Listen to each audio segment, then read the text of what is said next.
Hey everybody, welcome to another week of Big Balls Fantasy Football. The only show with powerful picks, sexy super fans, and that's really fun.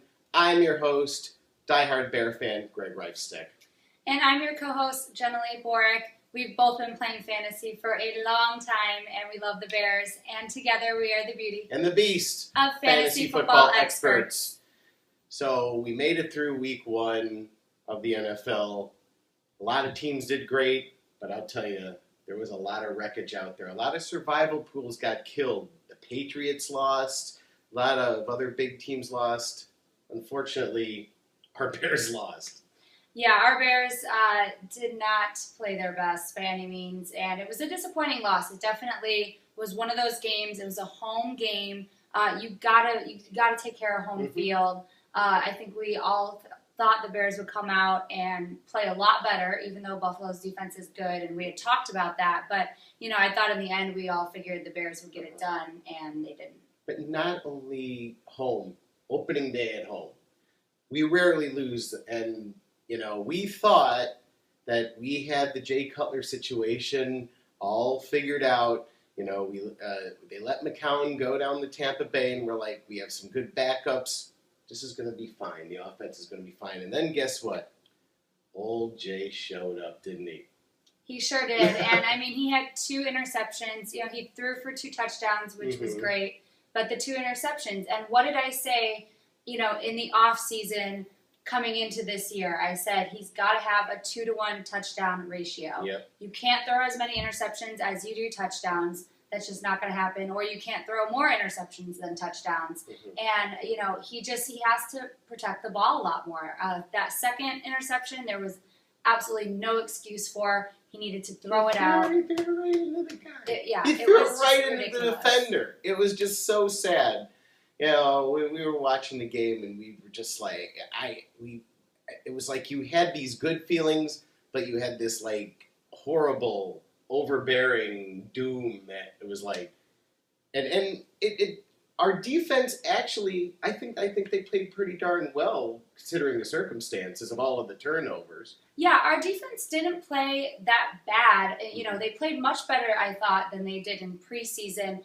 Even though looking at the stats, some of the stats don't really show, I think, how they played. I think our D-line played pretty doggone good. Yeah. And I do think they're just going to keep coming together and gelling a lot more. The thing is, they gave up a lot of rushing yards, obviously, but a lot of those were long runs. So a couple coverages that broke down and the running backs broke out. But when you were just looking at it down by down, they were pretty much stopping the run. Willie Young had a sack. He had some key tackle for losses. He had a damn good game. Willie Young looked great. Yeah. So I really do think our D-line's going to be okay. And our safeties didn't look as bad as I thought they would either. Conti had an interception, which was great. Yeah. To me, it was the linebackers are a problem. As soon as the running backs get past the defensive line, the linebackers are not doing their job to stop them and tackle. And our corners were a little more sketchy than I thought they would be. You have 2 Pro Bowl corners in Jennings and Tillman. And even though E.J. Manuel didn't pass a lot, and that's why we didn't give up a lot of passing yards, you look at it and it's like, we didn't give up that many yards. But E.J. Manuel wasn't throwing the ball a lot. No. But when he was throwing it, our coverage for our corners did not seem to be there. I know Jennings got beat on a key play. Yeah. So very early on in the game.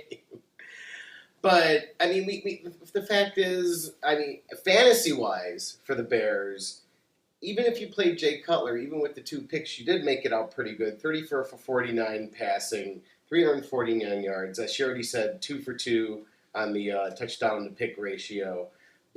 And then, thank goodness, you had my man here, Matt Forte, who I have on a fantasy team. And damn it, Prost, you didn't break him this week, thank God. And usually if they make it past the first week, they're safe from Prost, thank you, God. So 17 carries for 82 yards. The key is he had 8 catches for 87 yards, 169 all-purpose yards for Forte. You will take that any day in fantasy. That is like a gift. So, the Bills' defense wasn't playing all that great either. It was a chess match the entire game. No, and I have to absolutely say that our offensive line completely held up Yeah. against that front for the Buffalo Bills, and their front is very good, so that was a good thing to see. We did have a couple people go down injury-wise. Garza has a high ankle sprain, and then Slauson has an ankle sprain, but hopefully his isn't as serious. But they'll be out for a few weeks, and we picked up somebody today to fill one of the gaps for some depth. And I mean, they play even after they went out. We had good protection. The problem is Cutler he turned into pick man Cutler. Damn you. Not in the second game. Yeah, I mean, that definitely made it a long day. But so for the wide receivers, fantasy-wise, Marshall had a pretty good day. He had 8 catches for 71 yards and a touchdown, but he had a very rare fumble. He does not make those type of mistakes very often, so hopefully it was just first game kind of jitters and being out there the first time for a real game. But yeah, he had a fumble, and he was a little gimpy. He was a little gimpy throughout the end of the game. And then Alshon, he missed the fourth quarter and overtime, and he finished with 5 catches for our stats are wrong. Not 7 yards, 70 yards. Misprint. Sorry. Thank you, printer. So he had one long bomb that Cutler threw him right in the beginning of the game, and that was actually where most of his yards came from. But again, he's out with a hamstring. We're not really sure. Trustman's saying that it's minor. It doesn't look that bad. But hammies for a wide receiver is always a scary thing. So and I think having him out, really changed things when you're talking about an overtime drive. I mean, we couldn't do anything in overtime, and he's a key guy that you want to have out there when you're trying to move the ball downfield. Definitely. So we weren't the only train wreck this week in the NFL. Let's just keep this to be the theme because there was a lot of weird stuff going on. First of all, we all know about Ray Rice. It's been all over the place. They've asked every single person their opinion about this. I mean, my only soapbox thing I've already said on the site is Goodell and the NFL really messed up, and we're not the only ones saying it. It's pretty bad when you have even the NFL Network saying, guys, they've been lenient about it, but like ESPN has been skewering them. I mean, he knew what happened. They were lenient at first, and now, they're trying to make up for it, and, they should have done the right thing in the first place. Yeah, and I think the important thing to remember too is that when it comes to the law system, the system actually didn't do anything. He's not in jail, he's not serving any time, and then you look at a situation like with what Vic went through, even though he did something that was wrong and illegal. He went to prison. Yes. And Ray Rice is just sitting, on his couch at home, still playing football, suspended 2 games. That's what it was at first. Of course. And everyone's kind of scratching their head and saying, this doesn't really seem right. And I think that, the video coming out, I know the Ravens hadn't seen it. I don't think anyone had seen it. I don't even think Roger Goodell had seen it. But that was just something that exploded the whole situation, into something that now they're backtracking, having to figure out, okay, well, what could we do? Now we have to do something extreme. But, the wrong message was sent. They should have done something extreme to begin with without having to see a video. Well, we saw a video of him dragging her. Yeah. You'd think You think that would be enough. Now, I am shocked, after you see him strike her, how the hell do you think she got there in the first place? She didn't trip. So, we're the fantasy implications are that you have Bernard Pierce and you have the other running back over there, that their stock is going... Forsett is going way up for the Ravens. And Forsett got most of the touches last week and got a whole hell of a lot of yards. I got news for you. I picked him up in one of my leagues because he was just sitting out there. So, hey, nice backup, if he starts producing, why not? Yeah, and I think that's going to be an interesting situation. If you're in a deep league, for sure, I think he's a guy, he's out there, you can go grab him. We're just not really sure what they're going to do because they benched Bernard Pierce because he fumbled. Right. So, it was kind of like, all right, we're going to punish him for fumbling. Yeah. But what will the carries look like as the season goes on? I think we really totally won't know. But yeah, Rice for sure is done. And I personally think most likely his career is over. Yeah, well, I hope so. Goodell actually did release a quote today, which is the dumbest quote ever, saying, he does have a chance of possibly being reinstated in the league with what's happened with other players. I think that's a horrible thing to say. I think Goodell's setting himself up to get canned. Because it's just despicable. It's days after this tape comes out, and it's days after you release him. If I were Goodell, I would just stay out of the press and I'd lay low. Let's play some football, everybody. Let's not shine this over, of course, but, the CNNs and the TMZs, they're going to try it in the media enough. Why be a league that's just going to perpetuate it even more?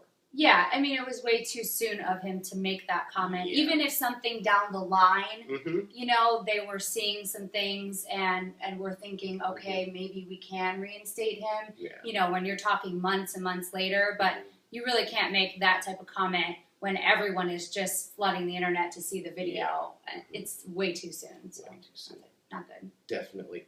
Other train wrecks yesterday. We, I almost had a train wreck. Cam Newton, as everybody knows, that owns him. You might have left him in, and you might have gotten burned yesterday. I was sitting watching the Bears game, and I was just agonizing. And, of course, I'm like, well, I'll throw in Andy Dalton. I'll throw in this. And I'm like, crap, the only backups I picked up were people that were already playing in the morning. I had reminded him. I was like, yes. Can't play that person. He's on the field already. So what do you do in that situation? You go get the backup. And I went and got Derek Anderson, and he actually got me 20 points. 20 is better than nothing. Now Cam Newton will be starting next week. It is dumped Derek Anderson again. But always be careful of your lineup. In one of my other leagues, my work league that Jenilee is also in, one of the guys, he left him in. And he was basically drawing dead, in the game. Because if you don't get any quarterback points, especially in PPR, you're really screwed. Yeah, I mean, you don't want to leave anyone just out there, on your lineup that doesn't even play, I mean, you might have someone not get you any points, they just had a terrible day, right. But you need them to be on the field. Yeah. So, and you always got to watch out for those afternoon and the night games and the Monday night games when a player is questionable because, again, it's a big risk if you don't know for sure that they're going to go. A probable tag is pretty much that person's always going to go unless they have a setback and like warm-ups or something. But, if it's a questionable tag, you really got to, back yourself up and put someone else in. Definitely. Did you have any problems in your lineup? I did. I actually got my butt beat in a couple leagues of just players underperforming that I'm not really worried about for the season. Mm-hmm. But President Stacy. In mine, Jamal Charles. I had Jamal in one too. So I'm not worried about these players down the line. So week one can be funny. And there's just certain weeks that you have bad matchups. I had a lot of bad matchups. But then you the had one player, the quarterback. I had Tony Romo, who obviously played like crap. I don't even know how many yards he had. But I do know that he had only 1 touchdown and 3 interceptions. It was like every time I was looking at the TV, he was throwing another pick. So he got me 11 points for a quarterback. Thank goodness I was already being blown out. I would have been mad if it was like closer. I was already being blown out, so I was like, whatever. But I always want my quarterback to get me 20 points at least. Matt Ryan got me 44 in a league.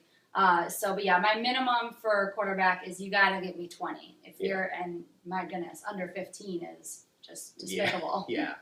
You might as well be drawing dead at that point. So let's get into the show. But before we start, we are starting our Kickstarter campaign this week. We want you to invest in the show, our show, your show, my show, her show, Zoe's show. Zoe wants you to, we've been pretty much financing this ourselves, and if you go on our Kickstarter page, basically all you have to do is go under Kickstarter.com and type in Big Balls Fantasy Football. You'll find us under the film and video. webisodes category, and there's a good amount of people out there, but you'll find us pretty easily. On this Thursday, we're going to post a link on our Facebook page. We are giving away autographed pictures of the cast. You can also get rewarded by beer steins. Yes, we are giving some glass beer steins. We're giving, what's very important, we are giving private consultations of our time. If you give enough, you will get us one-on-one online for either a 5-minute period or a 15-minute period, and we can revamp your lineup without you even having to watch the show. Yeah, I mean, it's an awesome thing. It's going to help out our show, with all types of costs, advertising when we travel. So, it's just go on there and, if you can give us $2, that's great. Whatever you can give, we absolutely appreciate it. But if you want to get rewarded, the top prize, and I haven't even told her this, the $500 prize is, if you give that, there's only going to be 4 available. You get a quote-unquote date. That's male or female with any of the members. We are going to have a mid-season Big Balls mid-season barbecue, and that's where you can come party with us in LA. We're not going to cover your travel if you're outside of LA. But if you're in LA, you want to invest $500, you get all the prizes underneath, and then you get to come party with us, and we're just going to film it here on Big Balls Fantasy Football. Are you excited about that or what? I am excited. It's going to be fun. So I hope, especially because we're going to probably give up your barbecue place. So yeah, we're going to have a lot of fun. And like I said, we appreciate anything you guys can do, but we have the really special prizes as you give more. Yep, definitely. Okay, let's get into who's going to go first this week. You're going to go first this week. I'm going to go first this week. We're going to have my Beast Mode picks coming up right after this.